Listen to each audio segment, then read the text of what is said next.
ეთერ საინტერესო ინფორმაციით ვიყავებ. იქ სადაც ახლა მე ვდგავარ, ზოგჯერ ლოცვა აღევლინება ფოკიდან მომავალი საეკლესიო პირების მიერ. მამაო ჩვენო, ასე იწყებენ ისინი დღეს და ამინით ამთავრებენ.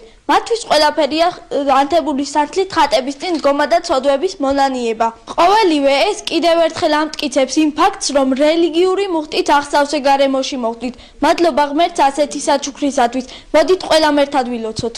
მამაო ჩვენო, რომელი ხარ საათაშინა, წმინდა იყავს სახელი შენი, მოვედი სუფევა შენი, იყავ ნება შენი, ვითარცა საათაშინა, ეგრეც აქვეყანასა ზედა, პური ჩვენი ასობისა, მოგო ჩვენ დღეს დამოგვიტევეთ ჩვენ თანანადები ჩვენი, დამუშევიყარებ ჩვენ გასაცდელსა, არამედ გვიხსენ ჩვენ ბოროტისაგან, ამინ.